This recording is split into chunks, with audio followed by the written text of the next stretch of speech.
नमस्कार,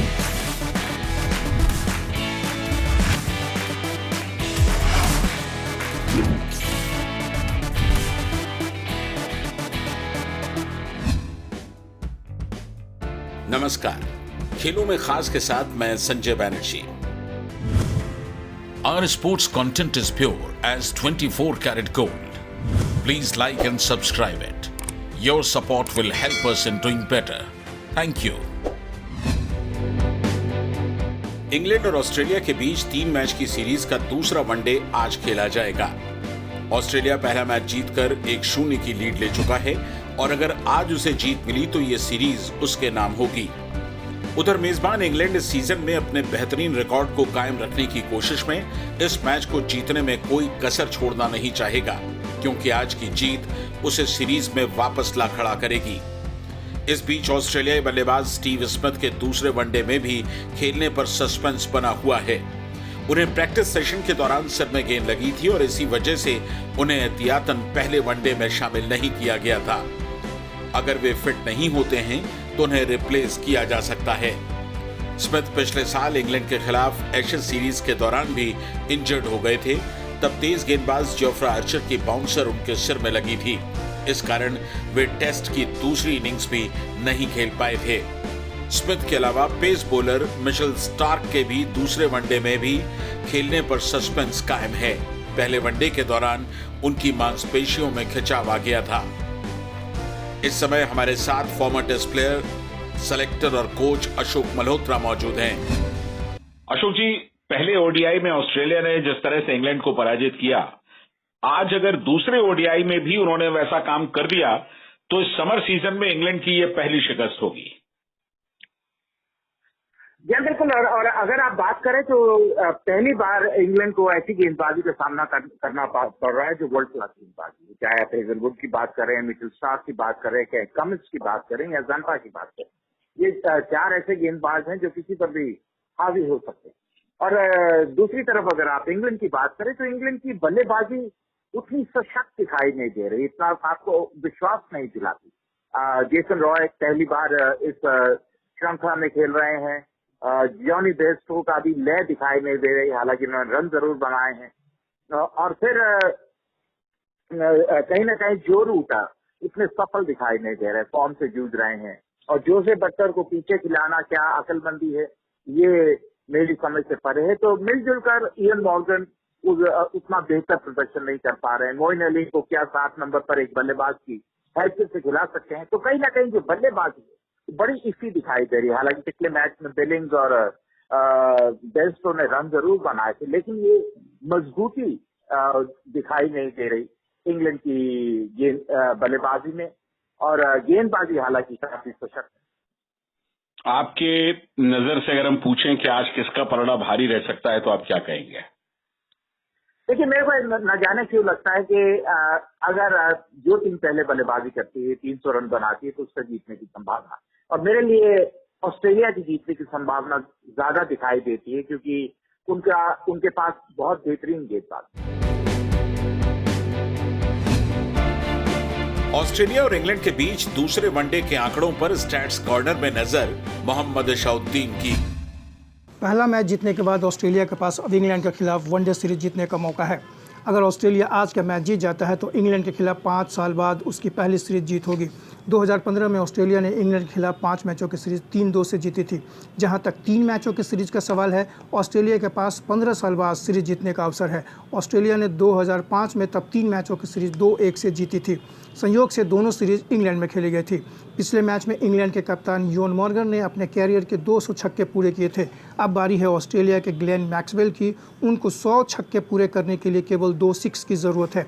ऐसा करने पर Aaron Finch, Adam Gilchrist, Ricky Ponting और एंड्रू साइमंड्स के बाद 100 छक्के पूरे करने वाले मैक्सवेल ऑस्ट्रेलिया के 5वें बल्लेबाज बन जाएंगे। इसके अलावा मैक्सवेल के पास 3000 रन कंप्लीट करने का भी शानदार मौका है। मैक्सवेल को इसके लिए 46 रन की ज़रूरत है। 18-18 कैच लेकर ग्लेन मैक्सवेल जो रूट और इयोन मॉर्गन दोनों देशों के बीच के वनडे मुकाबले में सबसे ज़्यादा कैच करने वाले खिलाड़ी हैं। आज के मैच में कोई भी खिलाड़ी अकेले सबसे ज़्यादा कैच करने वाले खिलाड़ी बन सकते हैं। आज के मैच में कप्तानी करने के साथ ही इयोन मॉर्गन दोनों देशों के बीच के मुकाबले में सबसे ज़्यादा 27 मैचों में कप्तानी करने वाले रिकी पोंटिंग के बाद दूसरे कप्तान बन जाएंगे। एलन बोर्डन के 26 मैचों के अलावा रिकी पोंटिंग ने सबसे ज़्यादा 30 मैचों में कप्तानी की है। इसके अलावा इयोन मॉर्गन द्विपक्षीय सीरीज में 2000 और जोस बटलर 1000 रन बनाने वाले बल्लेबाज भी बन सकते हैं।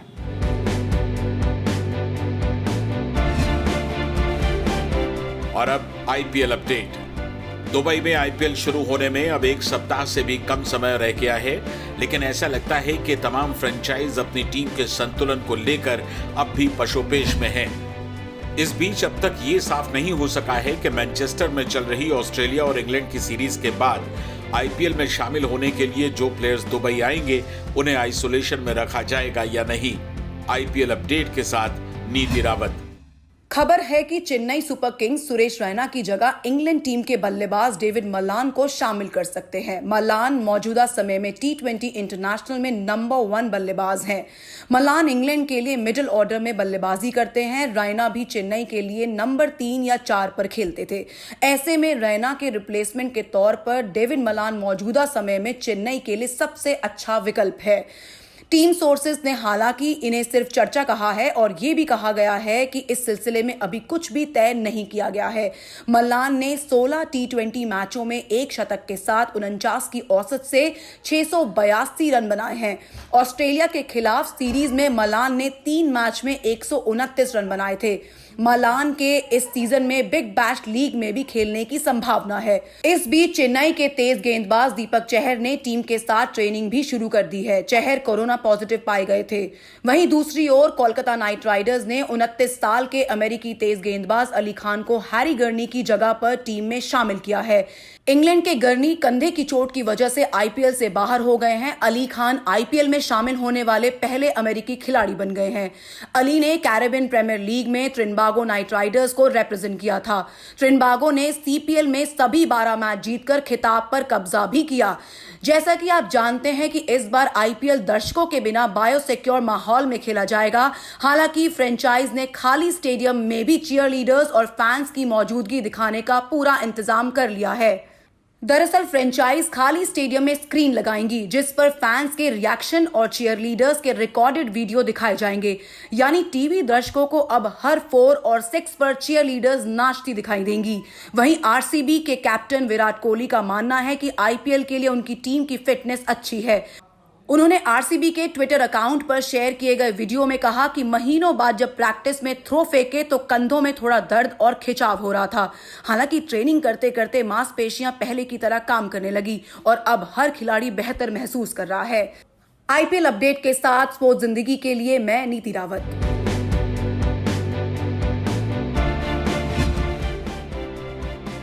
लंका प्रीमियर लीग में भारत के 2 पूर्व गेंदबाज मुनफ पटेल और प्रवीण कुमार शामिल हो सकते हैं। लीग में कुल 150 इंटरनेशनल प्लेयर्स के लिए 1 अक्टूबर को बोली लगाई जाएगी। इसमें Chris Gayle, Darren Sammy, Shahid Afridi और शाकिब अल हसन भी शामिल हैं। गेल आईपीएल के सीजन में किंग्स 11 पंजाब की ओर से खेलेंगे। वे 10 नवंबर को आईपीएल खत्म होने के बाद एलपीएल खेलने श्रीलंका जाएंगे। 37 साल के मुनफ पटेल ने 2018 में रिटायरमेंट लिया था। उन्होंने भारत के लिए 13 टेस्ट, 70 वनडे और 3 T20 खेले हैं। वे पहले भी यूएई में T10 लीग खेल चुके हैं। भारतीय क्रिकेटर्स रिटायरमेंट के बाद ही विदेशी लीग खेल सकते हैं। एलपीएल का पहला सीजन 14 नवंबर से 6 दिसंबर के बीच श्रीलंका में खेला जाएगा। पहले सीजन में 5 टीमें होंगी। आईपीएल की तर्ज पर एलपीएल में भी टीमें प्लेइंग 11 में सिर्फ 4 फॉरेनर्स ही शामिल कर सकेंगी। सभी मैच 4 वेन्यूज पर यानी कि कोलंबो, दाम्बुला, कैंडी और हम्बनटोटा में होंगे। यूएस ओपन में मेन सिंगल्स फाइनल जर्मनी के अलेक्जेंडर ज़वेरेव और ऑस्ट्रिया के डोमिनिक थिएम के बीच खेला जाएगा। ज़वेरेव ने स्पेन के बुस्टा को 3-6, 2-6, 6-3, 6-4, 6-3 से हराया। उधर दूसरे सेमीफाइनल में ऑस्ट्रिया के 27 वर्षीय थिएम ने पिछली बार के रनर्स अप दानिल मेदवेदेव को 6-2, 7-6, 7-6 से हरा दिया। इस बीच वेरा ज़्वानारोवा ने अपनी जर्मन पार्टनर लॉरा सेगमेंट के साथ डबल्स खिताब जीत लिया। फाइनल में उन्होंने अमेरिका की निकोल मेलिचार और चीन की ग्रिफान जू की जोड़ी को 6-4, 6-4 से शिकस्त दी। ब्यौरा सुनील तनेजा से। जर्मनी के 23 वर्ष के टेनिस स्टार ज़्वेरेव सेमीफाइनल में पहले 2 सेट में बिल्कुल फॉर्म में नहीं दिखे और उन्होंने शुरुआती दोनों सेट आसानी से गंवा दिए, लेकिन वक्त पर संभलते हुए उन्होंने स्पेन के बेस्टा को 3-6, 2-6, 6-3, 6-4, 6-3 से हराया। 5th सीड ज़्वेरेव अब 2nd सीड ऑस्ट्रिया के थिएम से खेलेंगे। थिएम जनवरी में ऑस्ट्रेलियन ओपन सेमीफाइनल में ज़्वेरेव को हरा चुके हैं। जीत के बाद ज़्वेरेव ने कहा, 2 सेट गंवाने के बाद आमतौर पर खिलाड़ी पकड़ छोड़ देते हैं, लेकिन मैं मैच में बना रहा। मुकाबले आसान नहीं होते और कई बार सब्र की परीक्षा होती है। 9 साल पहले रॉजर फेडरर के हाथों 2 सेट गंवाने के बाद नोवाक जोकोविच ने इसी तरह वापसी की थी। उसके बाद से ये कमाल करने वाले ज़्वेरेव पहले खिलाड़ी हैं। वो पिछले 10 साल में ग्रैंड स्लैम फाइनल खेलने वाले सबसे युवा खिलाड़ी भी हैं।